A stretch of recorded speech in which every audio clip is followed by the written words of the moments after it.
Hi friends, we have seen electric fields in conductors. Now we will look into dielectrics. So a dielectric is an insulator with the additional property of polarization.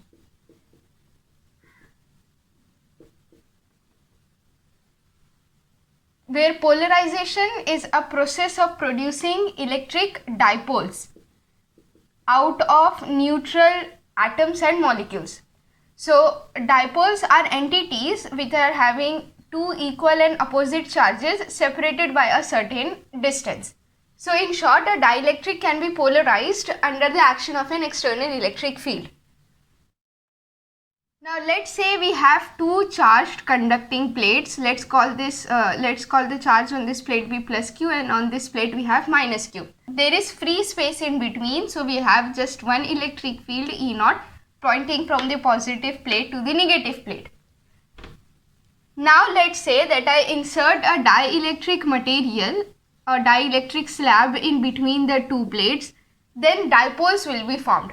And how do we visualize it? Let's consider we have a dielectric material. Initially there is no electric field, so let's say the atoms look like this. And it behaves as an insulator. Now when an external electric field is applied, from let's say positive to negative, we have external electric field E naught. This electric field will displace the charged particles, that is, dipoles will be formed like this inside the material.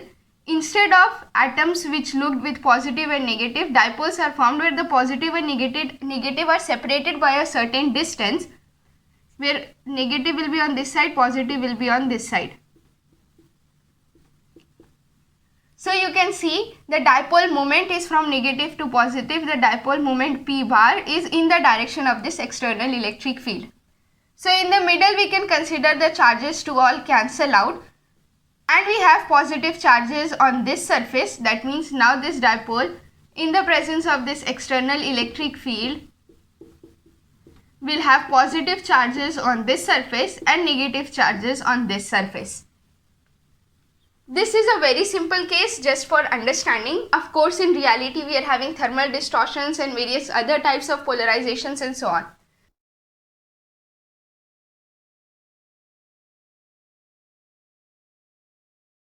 This positive charge and this negative charge will produce an electric field of their own, which will be in the opposite direction to E naught, and let's call this E in. So you can clearly see here that the net electric field in the presence of dielectric decreases, and that is given by E dielectric is equal to E naught bar divided by K. K or epsilon R is called as the relative permittivity or the dielectric constant, which is equal to epsilon upon epsilon naught, where epsilon is equal to epsilon naught into 1 plus chi E. Chi E is the electric susceptibility, and it will tell us as to how much the material can get polarized. And in vacuum we do not have any material to polarize, so in vacuum this value will be equal to 0. Now instead of a dielectric material, if we had a conductor, then we know for conductor the relative permittivity is equal to infinity, and at that point we'll have the electric field in the presence of conductor will be equal to 0. And for free space we are having epsilon R is equal to 1, then electric field free space will be equal to E naught. The polarization capital P is equal to the dipole moment per unit volume, where this is a vector quantity and it is also equal to alpha into E, where alpha is known as the electric polarizability. Now let us consider that we have a piece of dielectric material with polarization capital P, and we have to find the potential or the field which is produced by this material. That is given by 1 by 4 pi epsilon naught closed integration over the surface S sigma B upon R dA plus 1 by 4 pi epsilon naught integration over the volume V rho B upon R d tau, where this sigma B and rho B are bound charges. Why do we call it bound? It's because unlike in metals where the charges are free to move about, in dielectrics the charges are bound to their atoms as we just saw. So this will become the surface charge density and this will be the volume charge density, where the surface charge density in terms of the polarization will be given by p bar dot n hat. N hat is a unit vector, and the volume bound charge density rho b will be equal to minus del bar dot p bar. So as the name suggests, this is the accumulation of bound charges within the dielectric material, and this is the accumulation of bound charges on the surface of the dielectric material. Now let's do a problem. Let's say we have to find the electric field which is produced by a uniformly polarized sphere of radius r. So I am going to consider a sphere of radius r, and I'll consider the polarization to be along the z hat direction. Okay, so these are my three directions. This is x, y and z, and I am considering my polarization to be along the, which is uniform, to be along the z hat direction. So first case, for r less than or equal to r, we'll find the potential for r which is less than r. For that we'll have potential formula we know, 1 by 4 pi epsilon naught p naught or p cos theta upon r square, right? So this comes out to be, so now we know what is, this is the dipole moment, and we know the polarization P is dipole moment per unit volume. Volume is 4 by 3 pi, but because we need only inside only this small region r, we'll write here r cube. So P will be P bar into 4 by 3 pi r cube. So this will be 1 by 4 pi epsilon naught, taking only the magnitude, we'll have P into 4 by 3 pi r cube into cos theta divided by r square, and this comes out to be P upon 3 epsilon naught r cos theta. That is the potential for points less than r.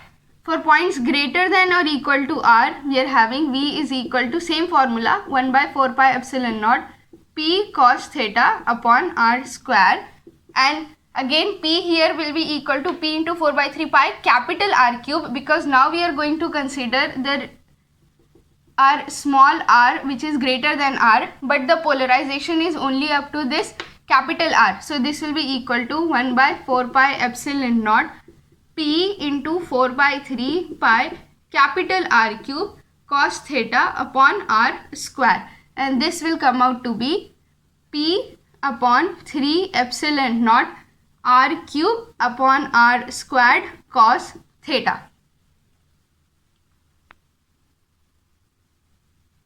Now for this case, let's find the electric field. The electric field will be equal to minus del bar into V, and that will be equal to del of P by 3 upon epsilon naught r cos theta. Now r cos theta is equal to Z, because let's say n hat is along this direction and z is along this direction and this angle is theta. So then we'll have r cos theta is equal to z.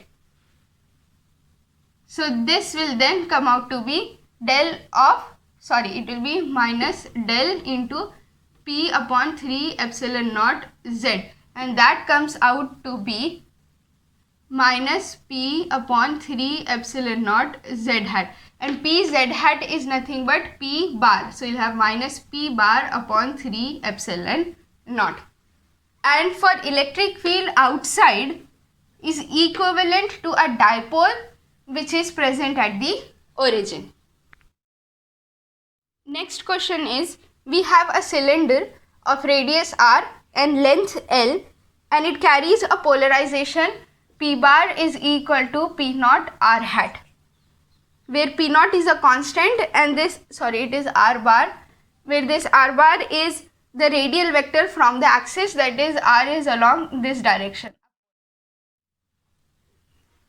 the surface bound charges on the cylindrical surface is sigma 1 and on the two side surfaces are sigma 2 and sigma 3, and we have to find the values of sigma 1, sigma 2 and sigma 3.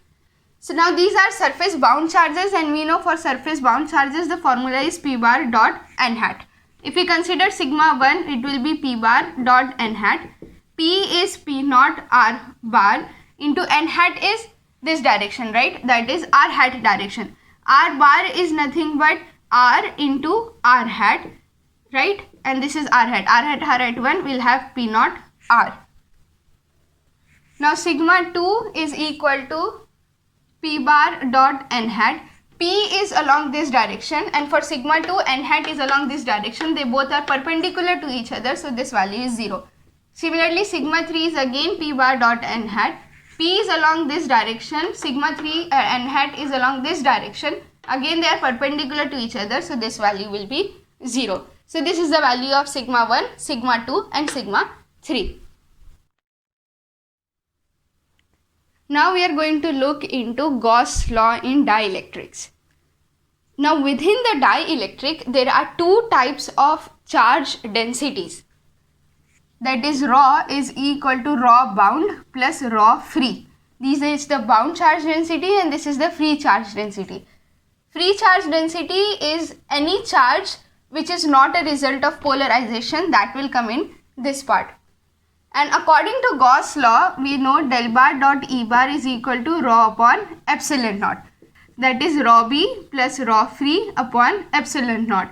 And that then can be written as del bar dot epsilon naught E bar is equal to, this is dot here, rho bound plus rho free. Now we have seen what is rho bound.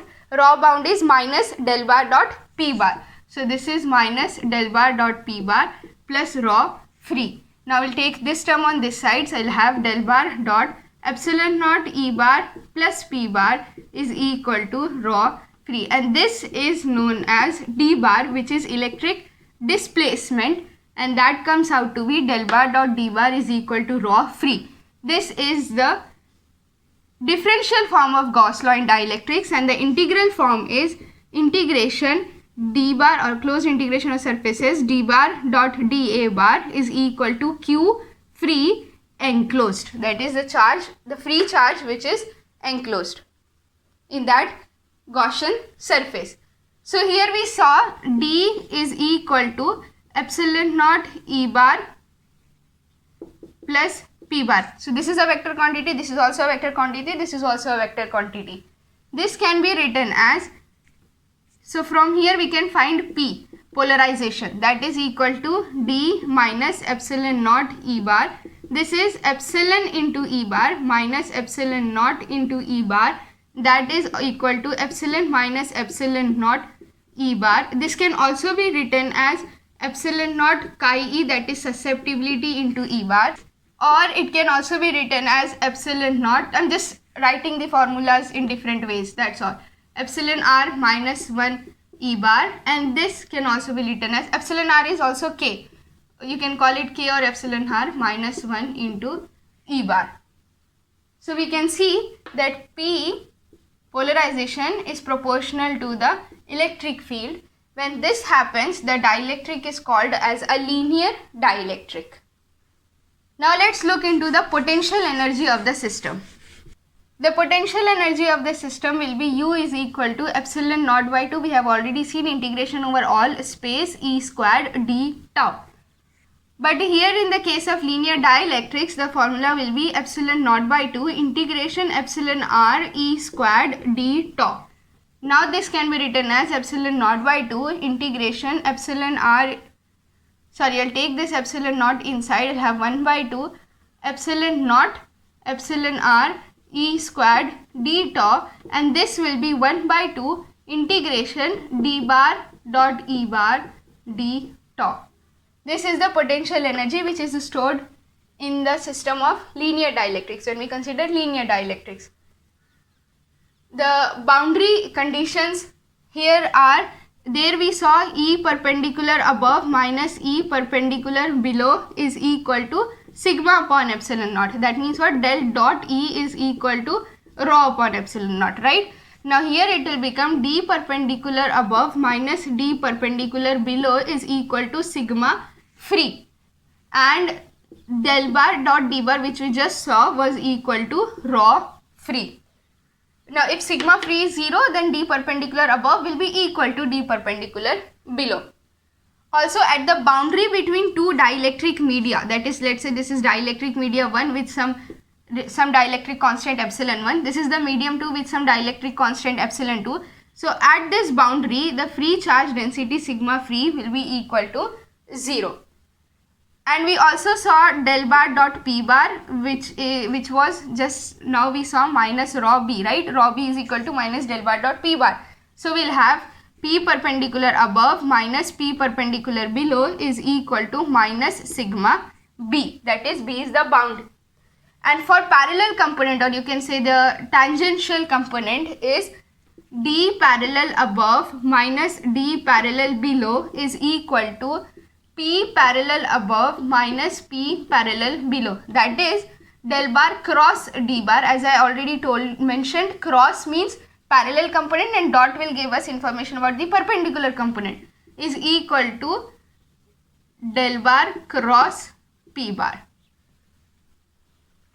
One more point before we do a problem is, if we had, as I said before, a system region between two dielectrics, right? So if this is one dielectric with dielectric constant epsilon 1, this is the second one with dielectric constant epsilon 2. So we know at the boundary the free charge, rho free or sigma free, whatever, that will be equal to 0. Now let's say that an electromagnetic wave is incident on it at some angle theta 1. So after crossing it will move at some other angle theta 2. Then the formula becomes tan theta 1 upon tan theta 2 is equal to epsilon 1 upon epsilon 2.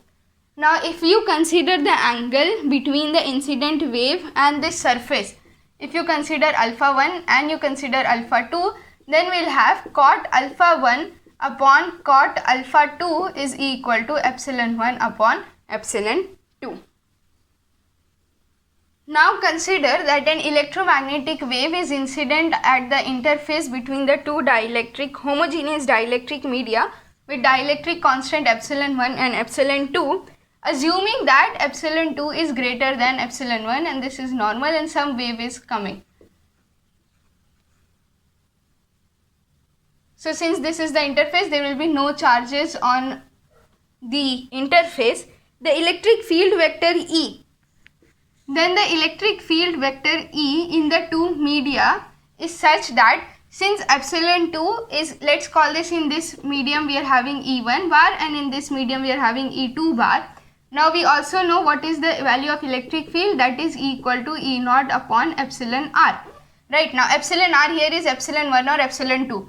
Therefore E1 bar will be equal to, let's say, some E naught bar upon epsilon 1 and E2 bar will be equal to some E naught bar upon epsilon 2. Now since epsilon 2 is greater than epsilon 1, E1 will be greater than E2. So we will have even the magnitude of this electric field vector E1 will be greater than the magnitude of the electric field vector in the second region, because epsilon 2 is greater than epsilon 1. So when epsilon 2 is greater than epsilon 1, E1 will be greater than E2 or E2 will be less than E1. So the case is very simple. As the value of epsilon r, that is dielectric constant, increases, the value of the electric field vector decreases, the value of the displacement vector increases, the value of the polarization also increases. Another problem, let's say that a YZ plane will form a boundary between two linear dielectric media, medium 1 and medium 2, with epsilon 1 is equal to 3 and epsilon 2 is equal to 4. These are the dielectric constants respectively.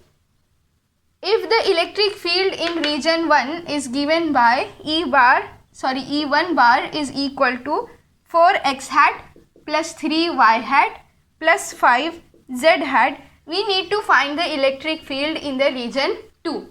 That means you have to find E2 bar. So at the interface we know del cross E is equal to 0. That is the parallel component of electric field we know is continuous at the interface. So the parallel component of electric field means the component of electric field which is parallel to the plane is continuous, and parallel to the plane means the YZ component. That means in E2 bar we'll have some x hat term which we don't know. When y hat and z hat terms along the parallel to the plane, those values will be same, 3y hat plus 5z hat. Now we have to find the perpendicular component. Now this rho consists of both rho bound and rho free divided by epsilon naught. We know free will be 0, but bound value we don't know whether it is, what exact value is z. So we'll use another formula which is del bar dot d bar is equal to rho free, and at the boundary we know rho free is 0. So using this we'll get d perpendicular above minus d perpendicular below is equal to 0. D perpendicular above means above this term, that is epsilon 1, that is 3, into E perpendicular above, because we know what is D. D value is epsilon into E bar, minus epsilon 2 E perpendicular below is equal to 0. Epsilon 1 is 3 and E perpendicular above the region perpendicular component of electric field is 4. So 3 into 4 minus epsilon 2 is 4 into E perpendicular below is equal to 0. So this E perpendicular below comes out to be 3 in the x hat direction. So that is the perpendicular component is 3. We will put that value here and we will have here 3x hat plus this thing. So this is the electric field in the region 2 and this is the electric field in the region 1. Now we are going to look into capacitors. If we consider parallel plate capacitors, then the capacitance is given by Q by V. Q will be the charge on the positive plate and V will be the potential difference between the two plates. So if you had two charged plates, let's say there is positive charge on this plate and negative charge on this plate. So inside the electric field will definitely be perpendicular to the plates. So the electric field will go like this. But near the edges, the electric fields will be bent. And this bending is called as the fringing field or the fringing effect. Without the dielectric, the capacitance will be equal to epsilon naught A by D. A will be the area of the plates and D is the distance between the two plates. But if you had a dielectric in between the two plates, then the capacitance will become epsilon naught epsilon R A by D. So C is a geometrical parameter and it depends on the size, the shape, distance and the medium between the two plates. That is, C is proportional to epsilon R, A and inversely proportional to D. Now if you had capacitors in series with, let's say, capacitance C1 and C2, then the net capacitance will be equal to 1 by C1 plus 1 by C2. In this case, the potential difference will be different, but the charge on each of the capacitors will be same.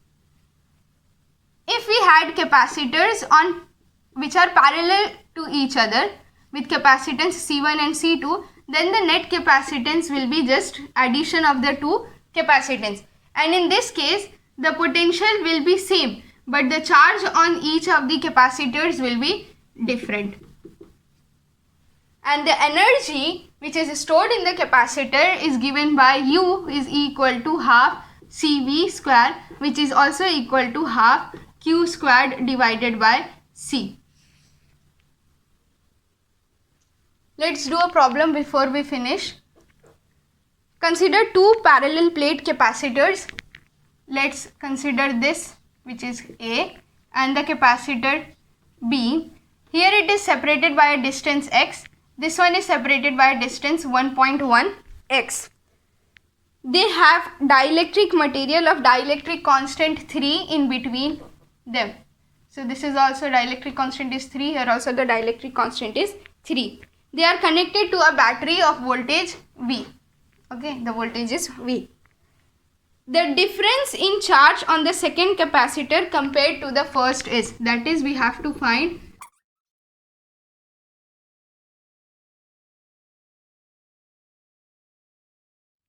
So we know the formula C is equal to Q by V, which is also equal to epsilon naught epsilon R A by D. Here the values of epsilon naught, epsilon R and A for both of these are same, only the value of D is different. So when we consider CA, the capacitance of this one, which will be equal to QA, and the voltage on both of them is V, is equal to epsilon naught epsilon R A by distance is X, and CB is equal to QB upon V is equal to epsilon naught epsilon R A by the distance is 1.1 into X.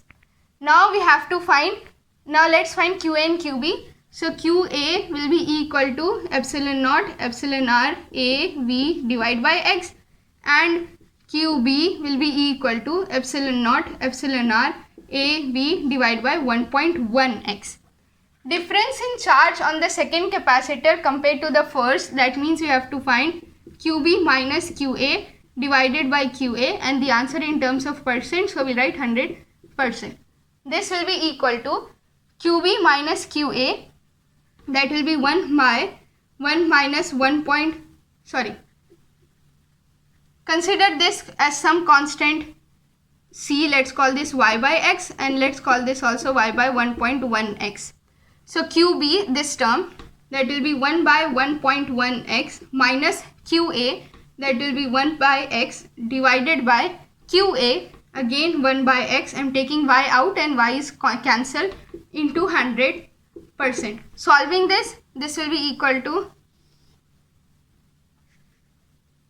x minus 1.1x divided by x into 1.1 x into 100%, and this x all cancels out.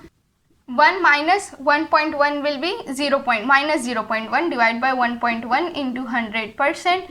This is equal to minus 0.09 into 100%. Taking this and this, will have minus 9%. That is the answer.